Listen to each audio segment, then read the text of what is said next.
ఏమీ జరగలేదు, సిట్ మాకు సిబిఐ మాకు క్లీన్ చిట్ ఇచ్చిందని పచ్చి అబద్దాలు చెప్తున్నటువంటి వైఎస్ఆర్సీపీ సంబంధించినటువంటి నాయకులు, కార్యకర్తలు వాళ్ళందరికీ సిగ్గుండాలి.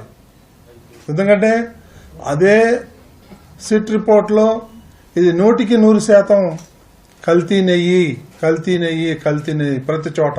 సిట్ రిపోర్ట్ ఏదైతే ఛార్జ్షీట్ వేసిందో ఆ రిపోర్ట్లో క్లియర్గా ఉంది ఇది 100% కల్తీ నెయ్యి అని. వాళ్ళందరూ కూడా ఈరోజు హిందూ సమాజానికి బేషరత్తుగా జగన్మోహన్ రెడ్డితో సహా వాళ్ళు ఎవరైతే ఉన్నారో వాళ్ళ గ్యాంగ్, డకాయిట్ గ్యాంగ్, గజ దొంగలు ఎవరైతే ఉన్నారో వాళ్ళందరూ కూడా క్షమాపణ చెప్పాలి జాతికి, హిందూ జాతికి. ఈ కల్తీ నెయ్యి ఏదైతే ఉందో డే 1 నుంచి అవన్నీ కూడా మొత్తం వైలేషన్. టెండర్ ఇచ్చినప్పటి నుంచి అన్ని వైలేషన్స్. నామ్స్ ఏదైతే ఉండాలో టీటీడీ రూల్స్ అండ్ రెగ్యులేషన్స్ ప్రకారం అవన్నీ కూడా చేంజ్ చేసి పడేశారు. ఎందుకు చేశారు? ఎవరికి లబ్ధి చేకూర్చాలనే ఉద్దేశంతో ఇవన్నీ చేశారో ప్రజలందరూ గమనిస్తున్నారు.